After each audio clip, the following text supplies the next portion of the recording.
കാട്ടാക്കടയിൽ യുവാവിന് കുത്തേറ്റ് മരണം സംഭവിച്ച ദാരുണ സംഭവം തിരുവനന്തപുരം ജില്ലയെ ഞെട്ടിച്ചിരിക്കുകയാണ്. കാട്ടാക്കട എള്ളുവിള കോളനിയിലെ മണിയൻ ബീന ദമ്പതികളുടെ മകനായ രാഹുലാണ് കൊല്ലപ്പെട്ടത്.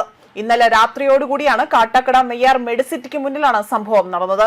പ്രാഥമിക വിവരങ്ങൾ പ്രകാരം സാമ്പത്തിക തർക്കമാണ് ആക്രമണത്തിന് പിന്നിലെന്നതാണ് സൂചനകൾ പുറത്തുവരുന്നത്. സംഭവവുമായി ബന്ധപ്പെട്ട് രാഹുൽ അജികുമാർ എന്നയാളെ പോലീസ് അറസ്റ്റ് ചെയ്തിട്ടുണ്ട്. എന്നാൽ കേസിൽ ഉൾപ്പെട്ടതായി തന്നെ കരുതുന്ന ഉസ്മാൻ എന്ന വ്യക്തിയെ പിടികൂടാൻ ഇപ്പോഴും ശ്രമം തുടരുകയാണ്. സംഭവത്തിന് പിന്നാലെ തന്നെ അതിന്റെ കാരണങ്ങളിലേക്ക് ഒന്ന് നോക്കുകയാണെങ്കിൽ രാഹുൽ അജികുമാർ ശ്രീകുട്ടൻ എന്നയാൾക്ക് തന്റെ ബൈക്ക് 10,000 രൂപയ്ക്ക് വിൽപ്പന നടത്തിയിരുന്നു. ഇതിൽ 6,000 രൂപ മാത്രമാണ് ലഭിച്ചത്. ബാക്കി 4,000 രൂപ ആവശ്യപ്പെട്ട് രാഹുൽ അജികുമാർ അവിടെ ശ്രീകുട്ടനെ ഫോണിൽ വിളിച്ചപ്പോൾ ഫോൺ എടുത്തത് ശ്രീകുട്ടന്റെ സഹോദരിയായിരുന്നു. ഈ സമയത്ത് മോശമായി സംസാരിച്ചതായിട്ടാണ് ആരോപണം പുറത്തുവരുന്നത്. തുടർന്ന് ഈ വിവരം സഹോദരിയാകട്ടെ ശ്രീകുട്ടനെയും ഇതേപോലെ രാഹുലിനോടും പങ്കുവച്ചതായും വിവരങ്ങൾ സൂചിപ്പിക്കുന്നുണ്ട്. ഇതോടുകൂടി തന്നെ വിഷയത്തിൽ വാക്കുതർക്കം രൂക്ഷമാവുകയും രാഹുൽ അജികുമാറും സുഹൃത്ത് ഉസ്മാനും തമ്മിൽ വലിയ രീതിയിലുള്ള സംഘർഷം ഉണ്ടാകാൻ ഇടയായിരിക്കുകയാണ്. ഈ തർക്കത്തിനിടയിലാണ് രാഹുലിന് കുത്തേറ്റത്. അതേപോലെ തന്നെ താക്കോൽ കൂട്ടം ഉപയോഗിച്ചുള്ള ആക്രമണമാണ് എന്ന് സംശയിക്കുന്ന പോലീസ് ആകട്ടെ അതിനിടെ പേനാക്കത്തി അവിടെ ഉണ്ടായിരുന്ന അല്ലെങ്കിൽ അത്തരത്തിൽ പേനാക്കത്തി ഉപയോഗിച്ചിരുന്നോ എന്ന വിവരങ്ങളടക്കം ഇപ്പോൾ പരിശോധിച്ചു വരികയാണ്. ഗുരുതരമായ ആന്തരിക രക്തസ്രാവമാണ് മരണത്തിന് കാരണമായതെന്നാണ് പ്രാഥമിക നിഗമനം. അതേപോലെ ഗുരുതരാവസ്ഥയിൽ ആശുപത്രിയിൽ എത്തിച്ചെങ്കിൽ പോലും രാഹുലിന്റെ ജീവൻ രക്ഷിക്കാൻ സാധിച്ചില്ല. മൃതദേഹം നിലവിൽ നെയ്യാർ മെഡിസിറ്റി ആശുപത്രിയിൽ സൂക്ഷിച്ചിരിക്കുകയാണ്. സംഭവത്തെക്കുറിച്ച് കൂടുതൽ വ്യക്തത വരുത്താൻ പോലീസ് CCTV ദൃശ്യങ്ങളടക്കം പരിശോധിച്ചു വരികയാണ്. പ്രതികളുടെ പങ്ക്, ആക്രമണത്തിന്റെ സ്വഭാവം, ഉപയോഗിച്ച ആയുധം എന്നിവയിൽ വ്യക്തത വരുത്താൻ അന്വേഷണം പുരോഗമിക്കുകയാണ്.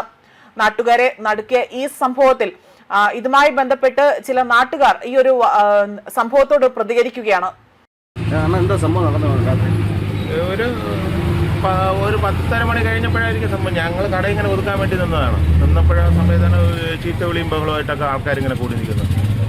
അപ്പോൾ ഇറങ്ങി നോക്കിയപ്പോഴാണ് അവർ തമ്മിൽ 2 കൂട്ടർ തമ്മിൽ, ഒരു പയ്യനുമുണ്ട്, ഇപ്പോൾ കോട്ടപ്പുറത്തു നിന്നുള്ള 2-3 ആൾക്കാരുമുണ്ട്. തമ്മിൽ വാക്ക് തർക്കങ്ങൾ നടന്നുകൊണ്ടിരിക്കുന്നത്, പിടിച്ചു കളയുകയും അങ്ങോട്ടും ഇങ്ങോട്ടും ചെയ്തത്. പിന്നെ ഇതിൻ്റെ ഇടയിൽ ആണ് ആ ഒരു പയ്യന് കുത്തു കൊണ്ടതായിട്ട് ഷർട്ട് ഊരിയപ്പോഴാണ് അത് വ്യക്തമായിട്ടൊരു ചെറിയൊരു ഹോൾ പോലെ ബ്ലഡ് വന്നുകൊണ്ടിരുന്ന ഒരു പയ്യൻ. അങ്ങനെ ബ്ലഡ് വന്നുകൊണ്ട് നിന്നെങ്കിൽ അവൻ മറ്റുള്ളവരോട് വഴക്കുണ്ടാക്കി തന്നെ ഇറങ്ങി വീഴ എടുക്കുകയൊന്നും ചെയ്തില്ല. അങ്ങനെ തന്നെയാണ് നിന്നത്.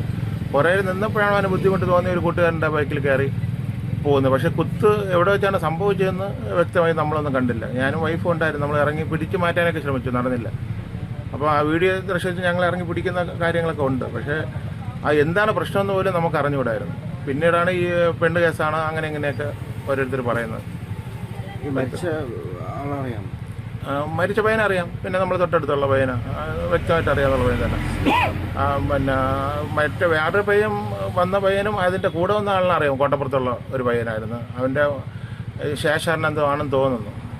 അവർ അറിയാവുന്ന ആൾക്കാരെയാണ് കംപ്ലീറ്റ് ഇവിടെ ഉണ്ടായിരുന്നത്. അല്ല, കുത്തിയായിരുന്നു വ്യക്തമല്ല. കുത്ത് കൊണ്ടത് മാത്രം ഒരു 10:40. ഈ സ്ഥലത്തിന്റെ പേര് ഇത് സിറ്റി കിള്ളി. പേര് സെയ്ദ് മുഹമ്മദ്.